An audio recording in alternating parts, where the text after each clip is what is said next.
Hey everybody, I'm here with Jon to talk about Neon Joe and gear and anything else we want to talk about. Yeah, we're not going to talk about rompims. Please.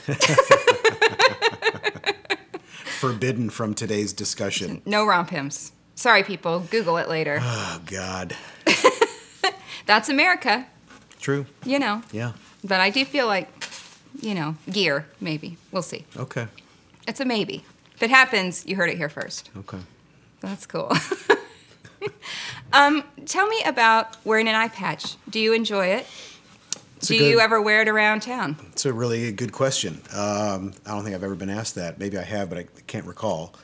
It's a pretty weird thing. You know, when we're shooting the show, I'm not wearing it all day. Between takes, I can lift it up and take it off. But there's certainly long takes where it's just on, and then I'll just leave it on for the next one, and it really messes with your depth perception. Mm-hmm. You know, it's in the first season, there's a scene where I pull a gun on Scott Adsett's character. Right. And it was freaking me out because, the gun has a blade on it. The Neon Joe gun has this blade on the end, and I was really worried that it was going to be like, whoosh. And with my depth perception, I felt like, are you sure? How far away is it when I do this? He's like, you're at least a foot away, and I thought I was going to stab him in the face. Yeah. It's really weird. That's what I've heard. But it's a beautiful eye patch. It is beautiful. I truly love it. They did, our first season costume designer made a really stunning eye patch. This brown leather, and it's all faded in these creases and wrinkles. Oh, I love it. It does look really cool and it's handmade. It's got the little grommets and it's cool. And it's kind of piratey. Do you ever use it like a pirate did, where you're like, they did it so they could be in the dark and use their night vision naturally? They would switch the eye patch from this eye to this eye. Really? Yeah, that's why they wear them sometimes. Really? Yeah, it was to get there to acclimate their eyes. It was so that if they were above in the light, and then when they'd go down, they'd have one eye that was acclimated to dark. So they wouldn't just do that? They would wear the patch up above and then take it off. But couldn't you just do this without the patch looks cool. It'd be long, and they were pirates. It's more fun. Some people had a hook for hands. I don't know. Well, that's more of a physical. That was due to a disease or an injury. Well, I'm sure some of them were missing eyes, but right. I did read that. Is that really a thing? That's kind of. I did read that. That's a good fact. Yeah. I like history.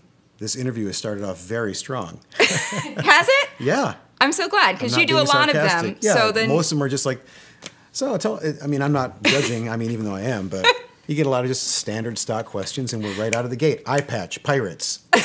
Well, learning things, informational. I do what I can, The other thing I've noticed about, and you tell me, but with gear and with Neon Joe, I kind of feel like you have a strong... They're both great. Okay, they're both amazing. Tell me about your favorite scene. Just kidding. That's what we're not doing. But what I was going to say was, I feel like you have a strong point of view about reality TV and maybe even YouTube tutorials. Is that the case? I feel like with gear, I feel like it's one of those shows like where, I don't know if you're playing on that or if you have a strong point of view, but that's how it felt to me. Mm-hmm. For the reality TV part, for sure, especially with Delocated, more so. It was just specifically addressing, fame whores, which I find despicable. If you seek out fame, I think that's just really disgusting. I understand fame is a byproduct of what people do. Right. But just reality show people that willfully just insert themselves in front of a camera to be famous, especially when you do it when you put your children on there, I really find especially gross. Yeah. And we addressed that in Jon Glaser Loves Gear. But it's not necessarily a big... I don't watch a lot of reality TV, but at the time especially, I just felt like, ugh, it just bothered me. Well, yeah, it's a bothersome thing. Well, I think... Well, no, I have a strong feeling about it, about using kids to get likes. I don't know. Yeah, it's awful. One thing if kids want to... If you have a family photo, I'm not saying always, but I am saying in general, you can tell the difference when someone's using kids as part of an accessory. Yeah, I don't like it. And it's not for me. I don't like it. But I definitely feel like the tone of the show is like, oh, gear, like people that just have like a YouTube channel just about their fishing gear, about their baseball gear. I don't know if that makes sense. on that show specifically. It does, but I'm not making fun of that at all. Like, right. I don't even watch those. The idea wasn't from watching these and feeling like I got to parody that. I really don't watch a lot of those, and so I haven't seen them enough. So no. Okay. It was just more really came from the idea of I do genuinely love gear, and then it was really more reality based as a show. I didn't even think I'd pitch it to comedy networks because it was way more about just let's look at cool gear and then maybe do some comedy stuff at the end. And it was an ever evolving idea, really, from like pitch to pilot to script to shooting, and became way more scripted. Oh, than you originally intended? Yeah. That's really interesting. And I really like what it turned into. Oh, it's a great show. Thank you. Yeah, I enjoy it. It's really fun to make, but it was not originally as scripted as it was. And it's now way more scripted. And the reality segments are true reality segments with shop owners. Right. They know the gist, but we don't plan ahead. And they were all great. They were all really cool and rolled with it. Some of them were amazing. Yeah, it was very cool. Yeah. That's really interesting. Well, sometimes now I just say gear when I get on a new curling iron. It's like tell my husband, this is my gear. It's fun. I really need this new device, whatever it is. Yeah, it's not about want. Well, there's a line in the show where the show's, my wife in the show calls me out on not needing something, and I tell her the show is not called Jon Glaser Needs Gear. No. It's called Jon Glaser Loves Gear. And I think that's it. It's the heart of it is just people love their stuff. Mm-hmm. So, yeah. And their hobbies and their whatnot. Well, they're hobbies, but you like the hobby because you got the stuff. I know. For the hobby.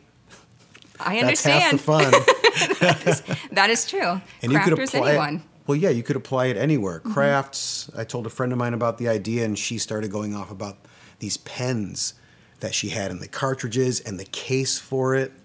There you go. Yeah. Food people. I mean, everybody. Mm-hmm. If you do something, you need lots of gear. You need your stuff. Yeah. I know. And it makes Christmas easy for people. They're like, oh, Let's just say the holidays. Gifts. The holidays. I'm sorry. Birthdays. Hanukkah too. Holiday season. Sorry. Politically, I try. Sorry. Fuck you, Christmas. Gifts are terrible. Anyway. I'm such a faux pas. Anyway, but gifting. Yeah. No offense was meant at all. No offense meant and none taken. Good. But I'm just saying, everybody likes their gifts, and then you can be like, I know that crafter wants a new stamp. Mm-hmm. Makes it easy. Sounds cool. Yeah, whatever. I see that you're drinking out of a regular bottle. Mm-hmm. But do you ever think about making sip cups for at home? It's something that I think Adult Swim should very strongly think about marketing and selling. Yeah, I think so too. Yeah. Also, I think parents would enjoy those because when the kids are like, I need one more sip of water, it could be a literal sip. They're very tricky. Even the fake ones we had for the show, I can't remember if they were from a dollhouse or whatever. They're really annoying to even pour into the glass. It's impossibly annoying. Well, yeah. They're funny though. They look great. They're hilarious, and it was funny to think about a bartender actually serving little sips. Sure. It seems like something that, no offense to Brooklyn, but if you were stereotyping it seems like something they would actually do, maybe. Oh boy. Like avocado Get ready to get toast. Insulted, Brooklyn. I'm sorry, just You're the about one. to be insulted. Just when the someone one. says no offense, Brooklyn, you're about to be insulted. I am a little bit, because it does seem like something you would read in a magazine. You'd be like, oh, well, Yeah. I expect that. Right next That to could happen. There's an artisanal mayonnaise company. No, there's not. In Brooklyn. That can't be Unless true. they've gone under between now and the time I heard about them, which was years ago. I think they're called Empire Mayonnaise. Does that sound right? Anybody out here? Is it still around? Oh, it's true. Is it good? I don't know. Yeah, I won't. All due respect, I won't try it. And I'm probably the one that's going to suffer because it could be amazing. That's how I felt about Stumptown coffee. A friend of mine told me years ago, you got to try Stumptown, man. He lived in Portland. Yeah. It's the best coffee. And I'm not a big coffee drinker. I'm not a coffee snob or anything. But they have, there's a Stumptown cafe here in New York. I've been there. And, they've got all their, at the time, a lot of suspenders and the mustache. And I'm like, Yeah. fuck that place. I'm not going in there and waiting in this huge line. And then a few years later, we were in the neighborhood and it's like, all right, let's go in and try it. Get a latte. Best I've ever had. I'm like, I'm the asshole for not going there several years ago. I've wasted 2 years of not having this amazing coffee. It is really good, and I go every time I'm in town. It's so good. Empire So- is closed. There is no more Empire. Oh, Empire It's is gone. closed. What a surprise. What a surprise. Artisanal mayonnaise. Oh. I don't want to say that meanly. Maybe it was really delicious mayonnaise. Just the concept of it made me mad, though. Well, you know. But again, that's me, and I'm the jerk because it might have been really delicious. Maybe they were, you know, using locally sustained. Eggs? Anyway. I don't know. I was going to say ingredients, but then I felt like, well, oil. what is it even? Yeah. That's all it is, I think. I'm not a chef, so I don't know. See, I'm a chef, and I should know. Oh, are you? No. Oh, I was getting excited. I thought you were going to give me a recipe. Sorry. We could go cook. This could turn into a cooking segment. That'd be great. Oh, would be great. Would be really great. I just had a good sandwich at Potbelly. Delicious. Can't beat Potbelly. So good. So good. So good. It is good. I love it. I'm not kidding. I'm not doing a bit right now. Not at all. Delicious sandwiches. Yeah. Yeah. Tell people who love Neon Joe. Tell them what they can really be excited about. Like in season 2, what's something that is going to be is a favorite part? Season 2. Just got to move my water stool real quick. Season 2.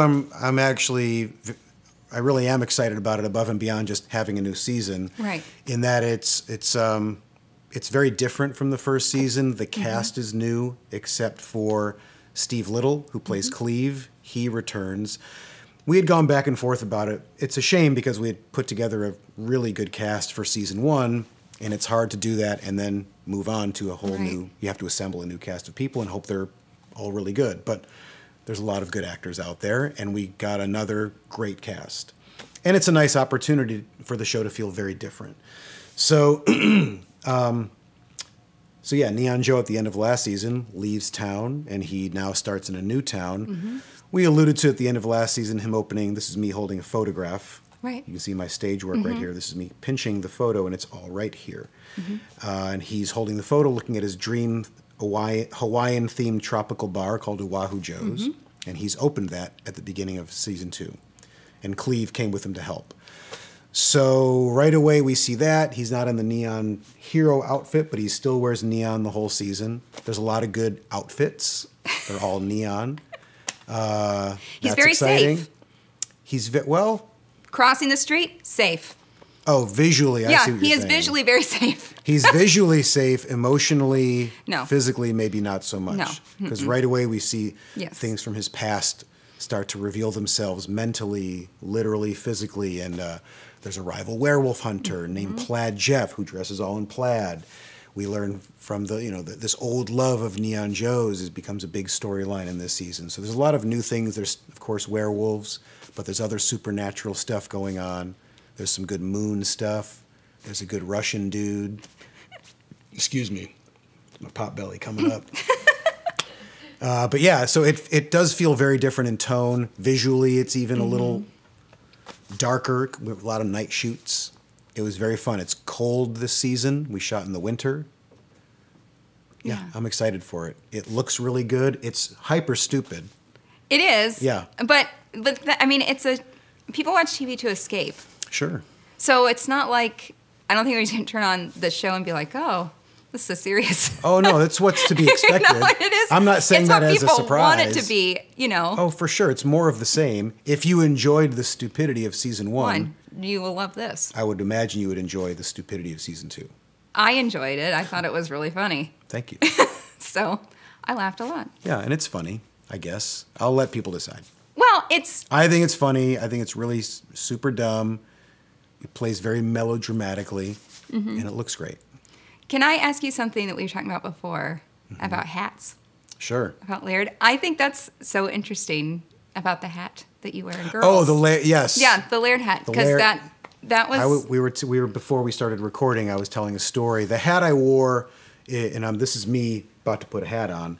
In Girls, the beanie that I wore, that was my dad's hat, and so that hat is older than I am, and I just loved it when I was younger, and I just owned it and kept it. And when I got cast, it said in the script Laird, and he wears a beanie, and I said, "Hey, I've got this pretty cool hat. I think it's perfect," and they liked it.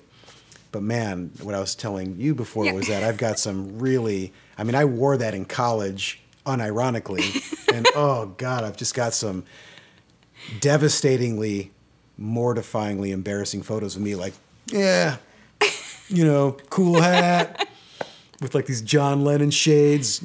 I had a goatee, just this hat. You're probably, I think I see where you're going. You probably want me to tell another anecdote about the hat. Please do. This is really embarrassing, but I'll share it, is that I wore that hat, again, unironically, to a De La Soul concert. Oh, God. Hey, what's up? Cool white guy in a cool hat. Here to see the rap show. Oh, God. And you came away safe.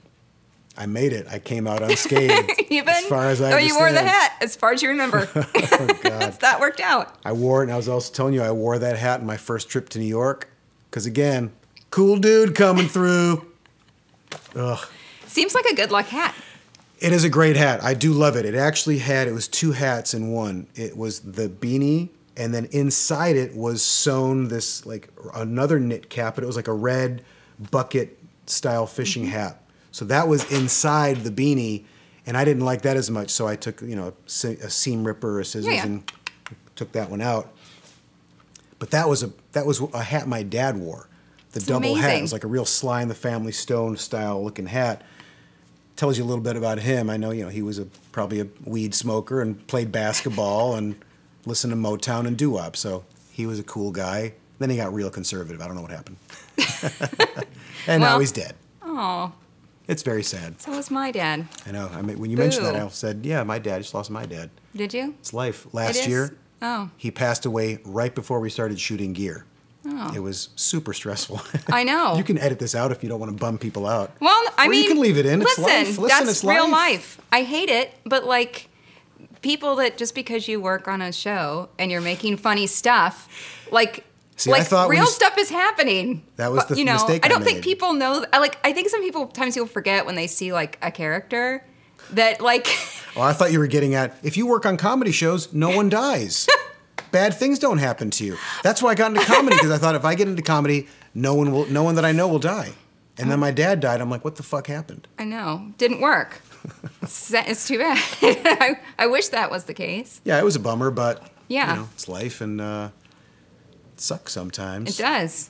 We're still gotta just keep. No, we're just gonna keep moving. You should just cut to us crying for 5 straight minutes. That's how this video should air. It's when it goes out. Just 5 minutes of crying. That'd be really, really great. Let's not. Okay. I think we should end on a higher note, don't you? I mean, I think I just said my answer, which is no. Which is Okay. end on 5 minutes straight crying. No, you don't have to do that. Bummer. It's fine. It's kind of a bummer. Although I feel like we bonded over it in a sad way. No, we can bring it up for the finish. Yeah, that's fine. Are you sure? Of course, that's fine. You're the star. I'm just the facilitator. I don't like the word star. You don't like the word star? Very uncomfortable. Do you? I really get the feeling, and I've known you for a full 30 minutes, so we have a really deep relationship, but I get the feeling that you create because you love to create, and not because... Like, I feel like you really need to create. Is that true? Wow, really good questions here. Is it? Yeah, that's a pretty interesting question. That's like digging deep. Like, why do you do? Like, why do we you create? We just talked about our dads, so I felt like I could go all the way. Our dead dads. I did write a book, by the way, called "My Dead Dad Was in ZZ Top," and then now he's dead. But he saw it when he was alive, and he thought it was funny. I'm sure he did. Yeah. Yeah. Now it's weird. I've actually thought about because I performed. That was a live bit I did on stage. That I thought this would be funny in print and it'd be fun to see these. And then I thankfully got to make the book. And I haven't performed that bit in years, but I always thought, what would that be like to do it on stage? Would it feel weird? I don't think so. No. I used to do a bit about my cat dying, and it was I thought super funny, but sometimes I'd get emotional. And I'm like, and then, what if I just started crying right now in this comedy show? Would that be weird or would it be funny? Anyway, I've gotten off on a tangent. I don't know. Do I need to create? I guess so. I just really, for a long time have known I wanted to do comedy, so I truly enjoy it. I'm lucky that I get to do it all. So, but it is something that that's a deep thing. Like, why? Right? Well, I mean, I think it's an interesting thing because I think some people fall into. I think some people become actors or do things on camera because they want to be famous, and I think some people, and you can tell the difference, some people create and are funny because pot belly. That's it's pot belly. You don't have a pot belly. That's lucky. You got a little. I got a little something there. It's a little. Nah, you're making it that way. I mean, you know. So you're going to show this, and then later you're going to Instagram sucking it in, and people are like, "Wow, it was amazing! Look at that! But 10 pounds, transformed." I don't even know if this is in frame right now, which would be even better. It is. Can you? Oh, you can see right now. Yeah. So this is good. There you go. So just roll. Do you guys do credits at the end of these? Just roll the credits right here. We should do credits. But anyway. Yeah, I don't know. That's a pretty. I've always thought, no, it's not ego or narcissism or anything like that. But it's got to be something, right? Like, why get on stage and why do you feel the need? Why do people feel the need to go on stage, and is it artistic expression? I have never really even given it a lot of thought. You haven't? Oh, I just like doing it. I just think it's fun. But what's is there a deeper reason? I don't know. Well, I think maybe not for you. I think to for be liked, it just seems strange. But I'm sure people to make people laugh, to share something from inside. I don't know. I just think you're very creative. You've created a lot of things, and I feel like maybe you need to. I don't know. That's just me looking in. I don't know, but you see different kinds, and with you, I feel that was my perception. Okay, I think it seems pretty spot on. I certainly enjoy it. It's really fun to do. I'm lucky I get to be creative for a living, for sure. Yeah, because it's hard. It is hard. Yeah, it's hard to make it a living. Oh, for sure. Yeah. It's massively stressful, especially living in New York. No one should feel bad for me, but no, it's, I don't think anyone does. But yeah, I know what you're saying. Yeah, it's lots of trying and lots of doing. Yeah, especially I have 2 kids. It's hard. New York's expensive and blah blah blah blah blah blah. Whatever. Life's hard for everyone. It sure is. That is true. Oh, I hate when actors complain, like on talk shows, especially actors that are making a ton of money. Right. Like, I'm doing shows for basic cable. Right. It's not like crazy money. I do fine. Right. But it's not like, oh my God, I live in a mansion. When you make shows for Adult Swim, the creative satisfaction. Right. But when you see actors on talk shows, and they're making millions of dollars. Right. I'm like, no, we had to get in the water and it was cold. It's like, ugh. Fuck you. Oh God, don't tell that story. Agreed. It's like, it was great. We had a great time. We worked hard. The crew worked hard. Yeah. I'll go sometimes take the subway to work when I'm doing a job, and it's early, and it's like 5 in the morning. It's like, and you get on the subway, and there's a subway full of people that do that every day for years. Yeah. So actors, don't complain. Never. Don't complain, please. That was a great PSA. And I think we're going to stop with that admonition. As long as if you make a PSA out of it. Do better. That's our clip. Yeah, actors don't complain. Thank you so much, Jon. Thanks for having me. This was great.